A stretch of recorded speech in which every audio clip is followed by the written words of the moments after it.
गोड नाव आहे तर जे मुलांचं मूड फ्रेश होते आता.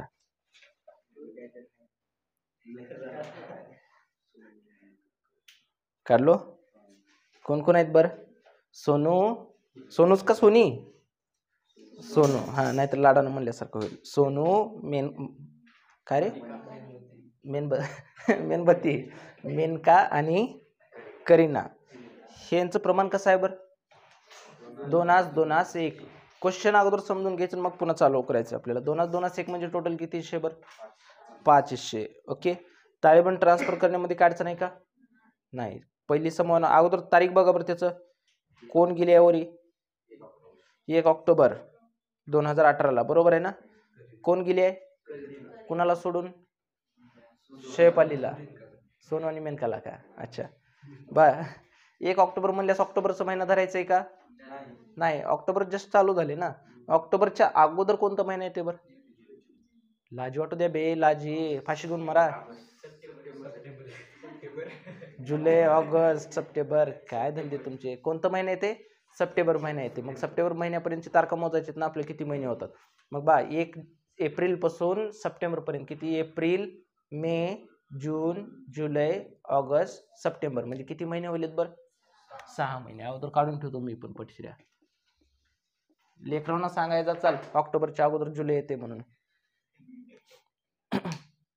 काढलो. मग आता पहिली समूह बघा कशावर म्हटले बघा बरं. यंत्र व संयंत्राचे पुनर्मूल्यांकन. यंत्र आहे कवरी चापसून बघा सापडते का? करा त्याला टिक. केलो. आणि त्याच्याच पुढे काय म्हटले बरं आणखी? सर्व ऋणको वसूल योग्य आहे. पुस्तक काढ की रे बघा. सर्व ऋणको वसूल योग्य आहे का? ऋणकोला पण. दुसरी समूह कशावर आहे? मालसाठा. करा टिक. तिसरी काय म्हटले? करीनाच्या मृत्यूपर्यंतची तिची उचल 400 रुपये दरमहा होती. उचल वगैरे डायरेक्टली आपण सॉल्व्ह करतोय ना. टिक करत बसायचे का? नाही. दुसरी समूह काय म्हणते? भांड्यावर व्याज द्यायचे. ते पण डायरेक्ट सॉल्व्ह करायचं. म्हणजे असले जर पद असतील तर तेव्हा नफा तोटा निलंबित खाते इनरला दाखवतो का आउटरला बरं? इनरला. कधी दाखवायचे सांगितलं? भागीदाराला भांडवलावर व्याज द्यायचे, उचलीवर व्याज असेल किंवा पगार असेल, कमिशन असेल तेव्हाच ते इनरला दाखवायचे. ओके. नंतर नेक्स्ट 5वी समूह काय म्हणते? नफ्याचे आगमनच असेल ना. मृत भागीदाराचाच आहे ना. ख्यातीतील हिस्सा आहे का? हा, ख्यातीतील हिस्सा. ख्यातीची पण समूह टिक करतो का? नाही. आणि शेवटी आणखीन एक समूह आहे बघा. 6वी समूह खालती आहे का? हा, मला वाटलं तिथपर्यंतच आहे, वाटलं होतं खाली आहे. नफ्याचे आगमन आहे ते. मग नफ्याचे आगमन तर करता येते की. ओके. चला तयार करा. खाऊन पिऊन आलाव का? पाव कुस करून. शनिवार तर कुणाला नाही ना? काय आहे का? चांगली बायको भेटावी का?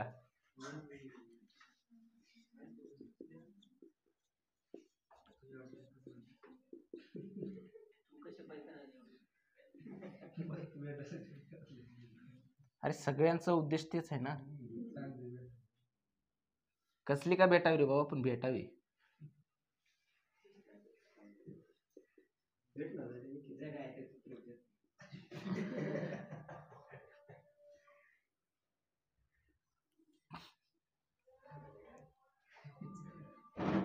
कोण कोण आहेत? नाव घ्या बरं लेकराचे.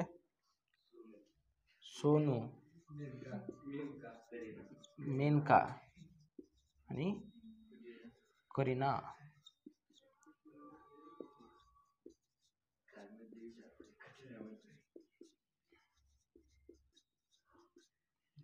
लय मोठे मोठे हिरोईन आहेत, त्यांच्या कशाला नादाला लागतो रे.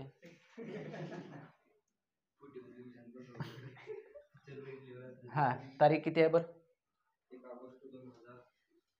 अरे नीट बघ रे वागा.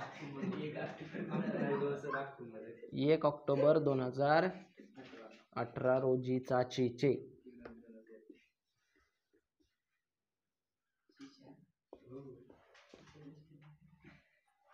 त्यांचं प्रमाण कसं आहे? 2:1. टोटल किती हिस्से बरं? 5. नावे जमा वगैरे लिहा फास्ट.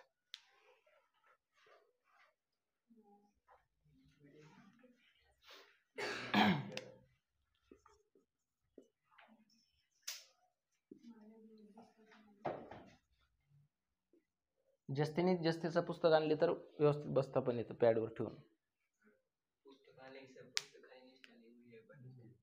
तुम्हाला पुस्तक सांभाळणं होय नाही तेच म्हणतोय.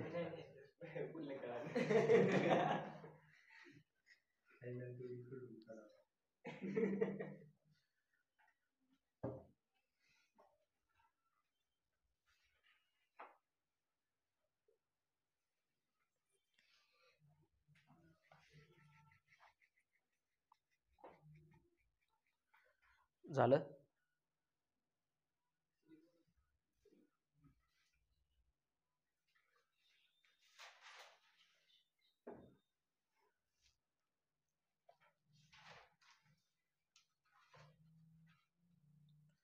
पाठीमाग तुम्हाला कळकाले नाही चॅप्टर का नाही?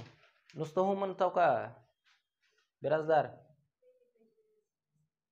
आता कळाले का? हां, समजलं नसेल तर विचारा. चला, बोटं मोडायचं नाही. बाहेर जाऊन बोटं तर मोडत नाही माझ्या नावानं. माय दरविषयी गोष्ट उगाच गेलो तिथं असलं करू नका.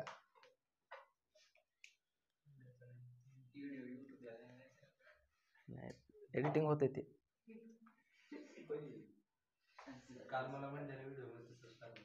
काय ते जेवण करत करत करता मी.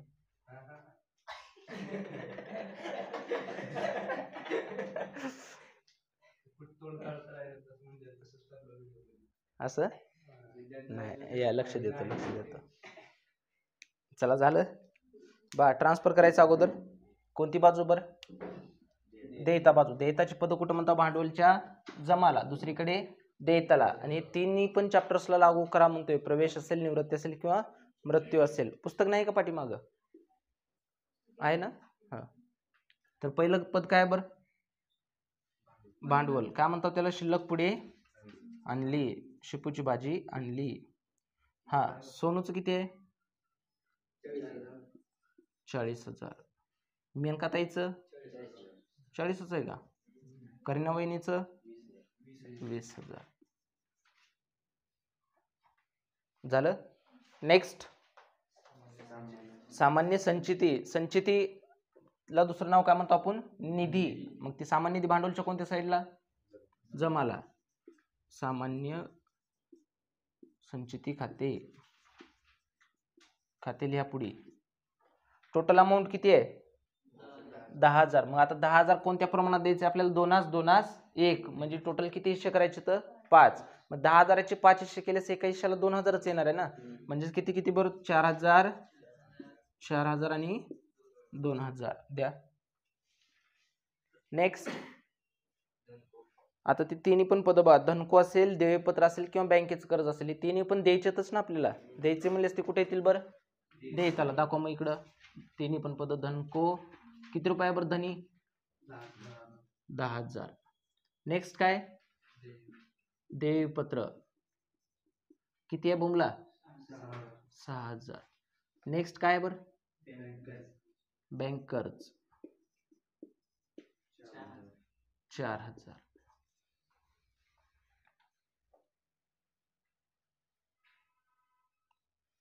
झालं. ओके. आता नंतर कोणती बाजू बरं? आता संपत्ती. संपत्तीचं आता पहिलं पद काय बरं? यंत्र संयंत्र. दाखवा. यंत्र. इनर काउंटरला इनरला 50,000.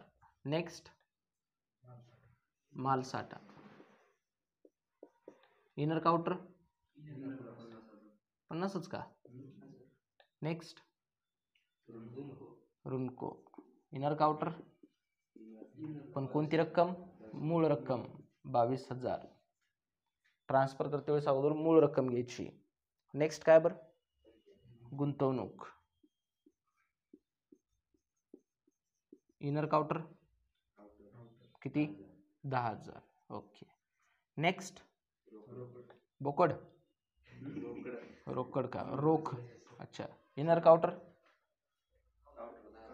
इनरला रे कंपल्सरी. रोख शिल्लक असेल किंवा बँक शिल्लक असेल नेहमी इनरला दाखवा. ओके.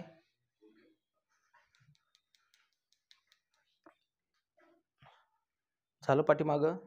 अच्छा बच्चे. ओके बा. ट्रान्सफर मध्ये तर काय अडचण नाही ना. आता नंतर त्यांचं प्रमाण ध्यानात आहे. ते करीनाला मृत होऊन किती महिने झाले? कोण? करीना झाले ना. हा, करीनाला मृत होऊन किती महिने झाले? तर 6 महिने झालेत. म्हणजे नफ्याचे आगमन कितीपर्यंत? 6 महिने. उचल काढायचं असेल तर 6 महिने, भांडवलावर व्याज काढायचं असेल तर 6 महिने. म्हणजे प्रत्येक गोष्टीला 6 महिन्यापर्यंतच द्यायचं ना आपल्याला. आता पहिली संभावना काय म्हणते? वाचा बरं पाठीमागं चिलबिले.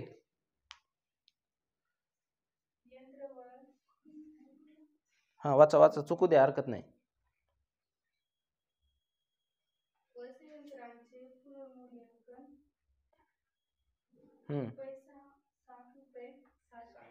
बस जाते बघा तुमची निघून, असं केलं. 60,000ला करण्यात आले आणि सर्व ऋण वसुली योग्य आहे. हा, याचा अर्थ याच्यामध्ये दोन संभावना. पहिलं कोणतं आहे बरं? यंत्राचं आहे, आणि दुसरं ऋणकोचं आहे. अगोदर यंत्राचं क्लिअर करून देऊ. आता काय म्हणते संभावनेमध्ये? परत एकदा नीट लक्ष द्या. यंत्राचे पुनर्मूल्यांकन किती करा म्हणते बरं? 60,000. मग अगोदर यंत्राची किंमत किती होती बरं? आता किती करा? वाढायले का कमी होईल? कितीनं वाढायले? मग करा मग प्लस वाढमाय किती? 10,000 प्लस करून आउटरला 60,000 आलं. मग संपत्ती वाढली ना आपली. वाढल्यास खर्च झाला का उत्पन्न? उत्पन्न म्हणल्यास पुनर्मूल्यांच्या जमाला. कशामध्ये वाढ झाली आहे? यंत्र आणि संयंत्र खाते किंवा यंत्र खाते लिहा. किती रुपये बरं वाढलंय? 10,000. लिहिलो. आता त्याच्याच पुढे काय म्हणते बरं? सर्व ऋणकोष योग्य आहे. ह्याला दुसरं नाव काय म्हणतो आपण? सर्व ऋणकोष शोध्य आहे म्हणते. याचा अर्थ बुडणार होती गेल्या वर्षी माझे, ते आता बुडणार नाही, तर ते मला मिळणार आहे. आणि वारंवार संभावना होईल बा. मग आपण गेल्या वर्षी ताळेबंदात किती रुपयाचं डाऊट ठेवलं होतं बरं आपण? संशय कितीचं होतं आपल्याला बुडतील म्हणून? 2,500चं गेल्या वर्षी वाटत होतं, पण आता वाटायला का आपल्याला? नाही. याचा अर्थ मिळणार आहेत ना आपल्याला. मग मिळणार आहेत म्हणल्यानंतर ती वजा करत बसायची गरज आहे का? नाही. तर डायरेक्टली मूळ रक्कम आउटरला जशाच तसं काढावी लागेल ना. आता काढा 22,000. मग ते मिळणार आहेत म्हणल्यानंतर आपलं खर्च झालं का उत्पन्न बरं? तर पुनर्मूल्यांच्या जमाला संभोग खाते. ऋणकोष शब्द वापरतो का? नाही. किती रुपये बोंबला? 2,500 झालं. ओके. नेक्स्ट दुसरी बिराजदार वाचा.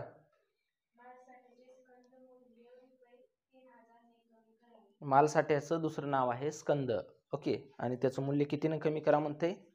3,000. सरळ सरळ सांगितले कमी करा. कमी करा म्हणल्यास प्लस करता का मग इथं? मायनस. गुड, हुशार आहोत. घट किती रुपये बोंबला? 3,000. आउटरला 53,000 ना. 47,000. नेक्स्ट. आता 3,000 रुपये घट झाले. खर्च का उत्पन्न? तर पुनर्मूल्यांच्या नावेला कशा काय लिहायचे? मालसाठा. कशामध्ये घट झाली ते नाव? मालसाठा खाते. किती? 3,000 झालं. नेक्स्ट. हा, क्षीरसागर.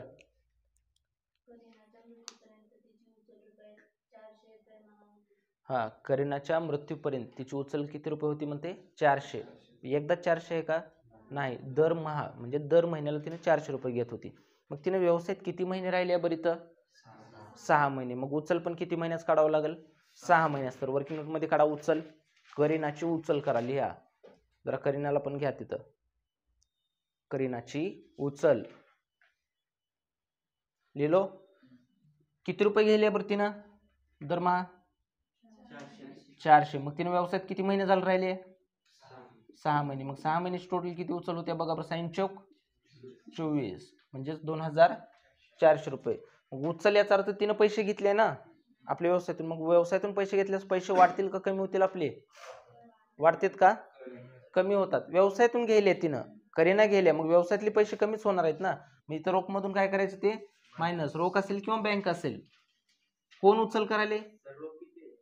10,000 आहे. 500 आहे का? मी इथं 10,000 मला कोण सांगितले?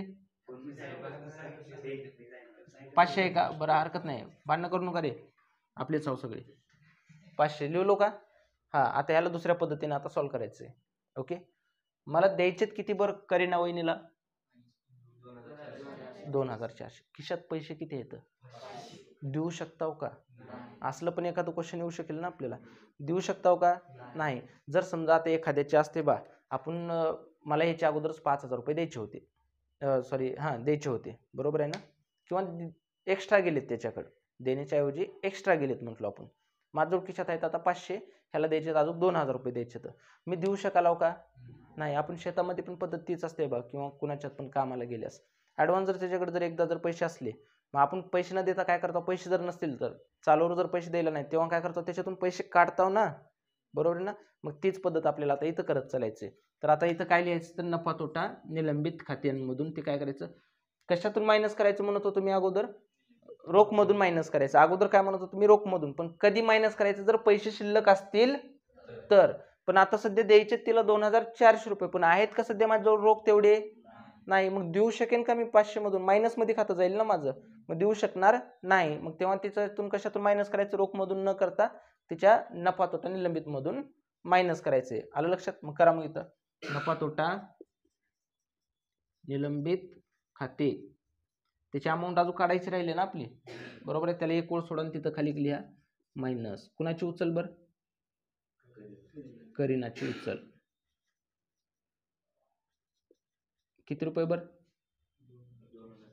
2400. इथे एक ओळ सोडली का बर? तिची अमाऊंट अजून नफ्याची आगमन करायचं राहिले ना आपलं, त्यासाठी. परत एकदा सांगतो, लक्ष द्या. का म्हटलो बरं, अगोदर समूहानं परत एकदा चेक करायचं आपल्याला. आपण इथं काहीच लक्ष दिलं नाही असं समजायचंय. ओके. करीनाची समभावना काय म्हणते बरं तिथं, तिसरी समभावना, करीनाच्या मृत्यूपर्यंत उचल तिची किती आहे म्हणते बरं, 400 रुपये दरमहा आहे म्हणते. किती रुपये? 400 रुपये. मग 6 महिने आहे ना तिने व्यवसायात, मग 400 रुपये प्रमाणे 6 महिन्याचे किती होईल बरं? 2400 रुपये. इथपर्यंत तर ध्यानात आहे. आता हे सोडून द्या, याच्याकडे आपलं काही संबंध नाही म्हणा. आता रोख आहे. मी उचलची इफेक्ट कशी दाखवा म्हणलो बरं, पैसे वाढतील का कमी होतील म्हणलो? कमी होतात. मग रोखमधून काय करा म्हणलो, मायनस. तर इकडे भांडवलच्या नावेला, आलं लक्षात? इफेक्ट तर देण्यात राहतील ना, रोखमधून मायनस, तर भांडवलच्या नावेला. जर समजा इथं जर माझे 5000 रुपये असले असते तर त्याच्यातून मायनस करू शकलो असतो, पण आहेत का तेवढी रक्कम मायनस करणे एवढी? नाही. जर असं जर एखाद्या वेळेस जर एखादं क्वेश्चन आलं, कसं, रोख जर कमी आहे आणि द्यायची रक्कम जास्त आहे, तर तेव्हा रोखमधून मायनस न करता ती कशातून मायनस करायचं, नफा तोटा निलंबित मधून. म्हणजे नफा जरी काटलं तरी तिथंच येणार आहे ना त्याचं उत्तर. आलं लक्षात? तर काय केलो आपण, 2400 मायनस. मग आता भांडवलच्या कुठं म्हणलो, इकडं नावेला. कुणाला द्यायचं उचल? करीना. म्हणून दाखवायचं उचल खाते, नुसतं उचल खाते लिहा. करीनाचं ऑटोमॅटिक नाव येतंय. कुणाच्या रकान्यात लिहायचे? करीनाचे. किती रुपये? 2400. रोख नसल्यामुळे आपण कशातून मायनस केलो, नफा तोटा निलंबित मधून मायनस केलो.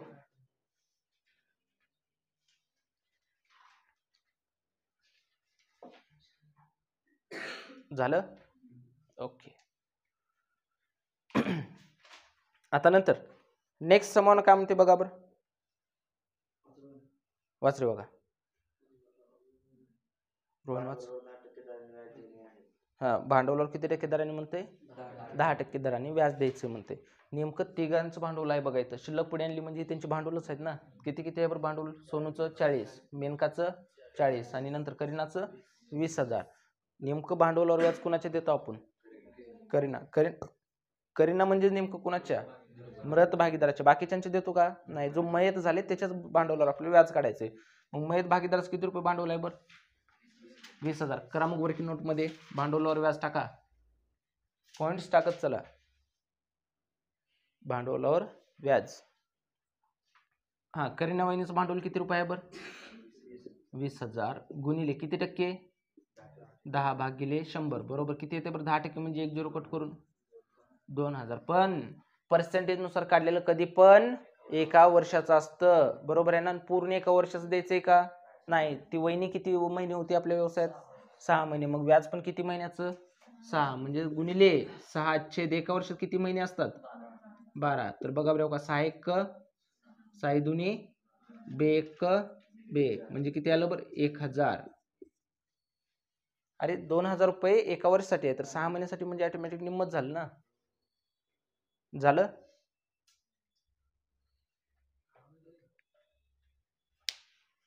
झालं का? मग आता 1000 रुपये व्याज द्यायचे ना, बरोबर आहे.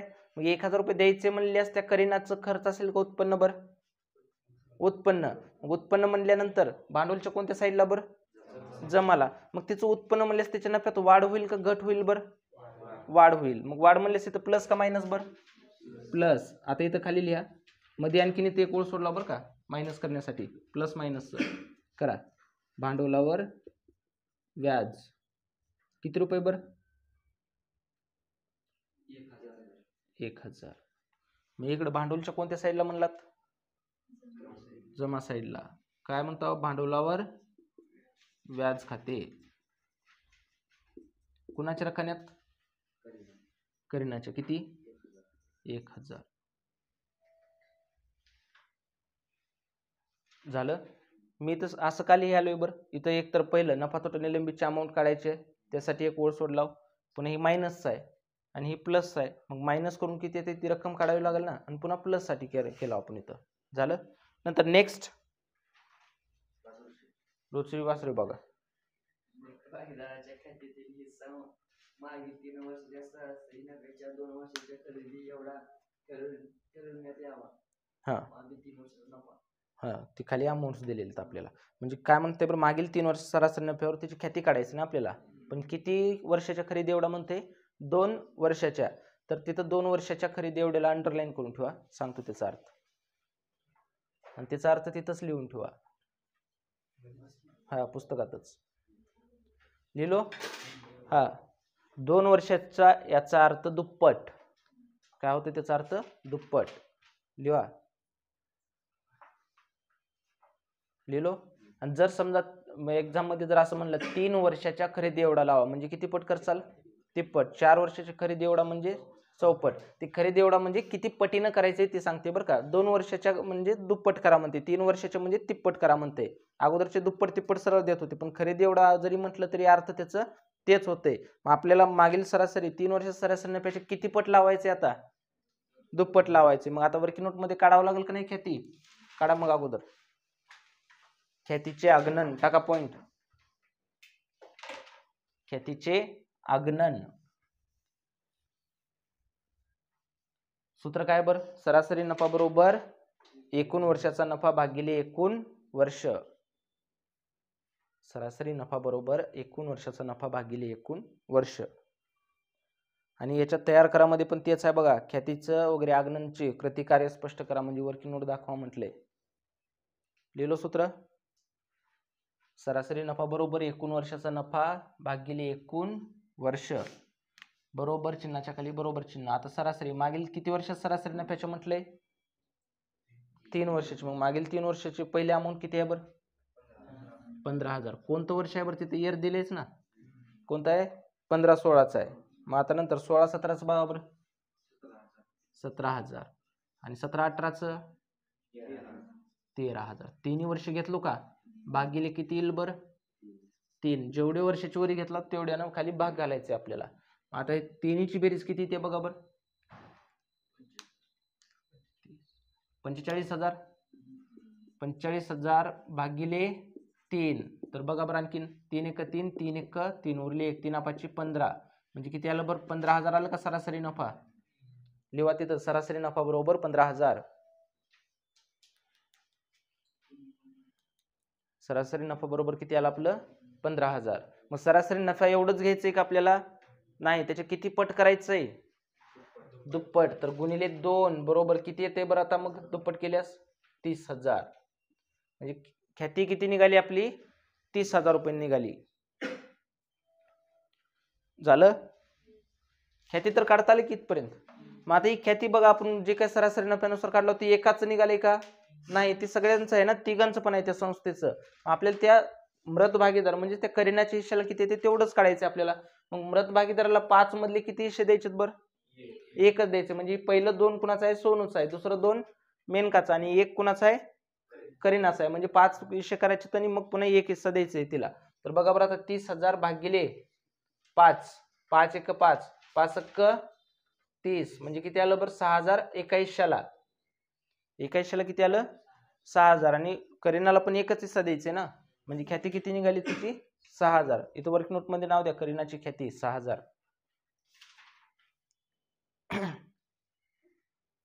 करीनाची ख्याती बरोबर 6000. आलं. मग आता ख्यातीचे फिक्स पेड पाठ आहेत. ख्याती देयताला दाखवतो का संपत्तीला? संपत्तीला. आणि भांडवलच्या जमाला दाखवा. मग इथं 2-3 ओळी सोडा आणि खाली लिहा. ख्याती किती रुपये बर? 6000. त्या वहिनीच्याच नावानं काढायचं ना आपल्याला. हां, मग भांडवलच्या कुठं म्हणलात बर? जमाला दाखवा. ख्याती खाते किती रुपये? 6000. दाखवलो.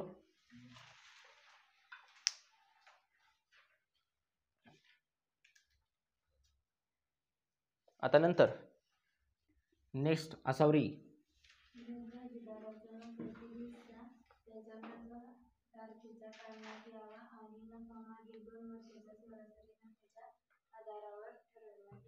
मागील किती वर्षाच्या म्हणते? 2 वर्षाच्या. 3 वर्षाचं म्हणलं तर तेच जशाच तसं वापरलं असतो ना. मग अजून परत आता आणखीन परत सरासरी नफा काढायचे आपल्याला. मागील 2 वर्ष म्हणल्यास मला वर्किंग नोट इथं क्वेश्चन मध्ये सांगा अगोदर कोणकोणते वर्ष धरचाल. 13-14 13,000 आणि 17 म्हणजे अमाऊंट सांगालात का? हां 13,000 आणि 17,000 हे दोन धरणार ना. आलं लक्षात. मग करा. मग लिहा वर्किंग नोट मध्ये नफ्याचे आगणन. पॉइंट्स टाका व्यवस्थित आणि सुटसुटीत दिसू द्या. काही एक पेज गेलं म्हणजे आपलं काय वाटोळ होणार नाही. कष्टाच्या पैशाच तर नाही तुमच्याजवळ वही. अच्छा, सरासरी नफ्याचे आगणन टाकलो का? किती स्टेप मध्ये उत्तर काढायचे? 3. त्याच्यामधलं पहिलं स्टेप टाका पटशिऱ्या. सरासरी नफा बरोबर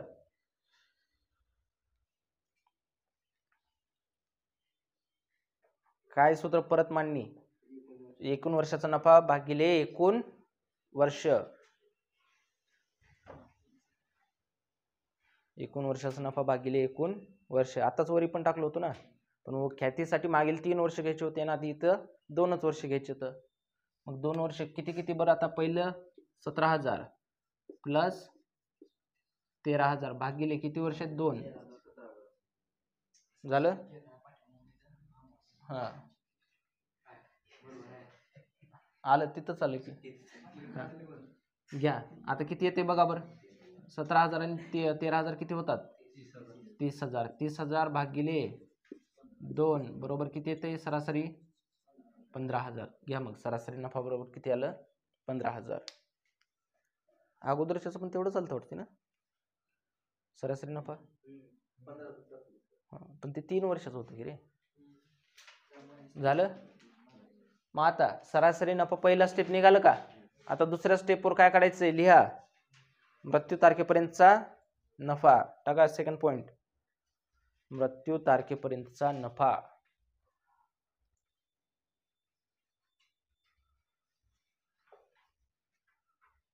लिहिलो.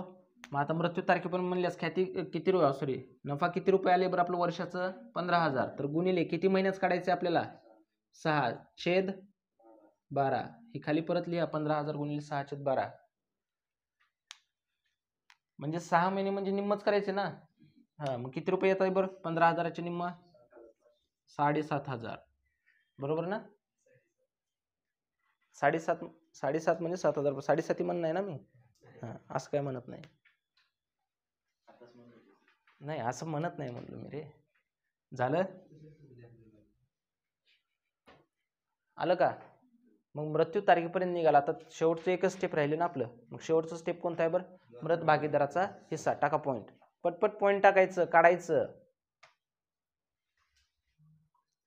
मृत भागीदाराचा हिस्सा टाकलो. हा खाली लिहा. मग 7,500चे आता किती हिस्से करायचे? तर 5. तर बघा बरं आता 5 × 5 5 × 5 उरले 2 5 5 25 म्हणजे किती आलं? 21ला 1,500. आणि त्या लेकराला पण किती द्यायचे बरं आपल्याला? एकच हिस्सा द्यायचा ना. म्हणजे किती रुपये बरं? 1,500. लिहा मग इथे 1,500 लिहिलो. हा सांगतो. आता नफा तोटा निलंबित खात्याचे ऑलरेडी पद लिहिलं होतं ना आपण. मग त्याची अमाऊंटच लिहिलो बा 1,500. मग आता तिकडं संपत्तीला तर भांडवलच्या कुठे येते बरं? भांडवलच्या कुठं? जमाला दाखवा इथं. नफा तोटा निलंबित खाते नफा तोटा खाते वेगळं आहे आणि निलंबित खाते वेगळं आहे बरं का. निलंबित खाते मृत झाले असंच काढलं जातं. किती रुपये आले बरं? 1500 आलं का? ओके. अजून कोणती संभावना राहिली आहे का? नाही. मग आता इथलं आता सेटलमेंट करून आउटरला काढायचे राहिलेत ना आपल्याला. रोखमधून काय प्लस केला हो रोखमध्ये, काय मायनस केला हो का? नाही. मग आता ह्याला सरळ सरळ आउटरला लिहायचं. मग लिहा मग 500 रुपये. कट करत बसू नका बरं का, कटशाट करत बसायचं नाही, सरळ सरळ लिहा आउटरला. झालं. आता नफा तोटा निलंबित खाते पण घ्यायचं आउटरला. आता आउटरला घ्यायचे तर हो का 1500 मधून 2400 वजा होतात का? नाही. मग अगोदर प्लस प्लसची बेरीज करून घेऊत ना. नफा तोटा निलंबित खाते किती रुपये आहे बरं? 1500. बा इथं मी काय करतोय, आणि भांडवलावर व्याज किती रुपये आहे बरं? म्हणजे टोटल किती रुपये होईल बरं? 2500. आणि 2500 मधून किती मायनस करायचं तर 2400 जर वजा केलं तर राहतात किती? 100 रुपये. दाखवा 100 रुपये आउटरला.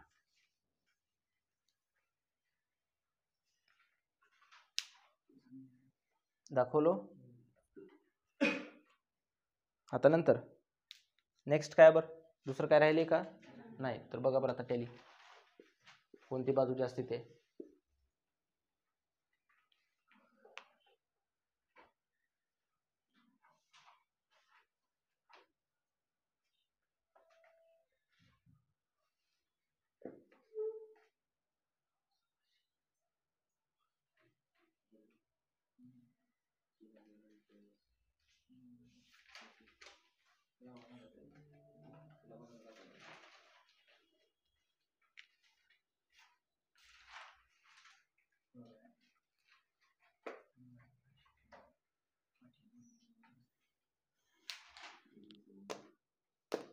टॅली तर करता येते की.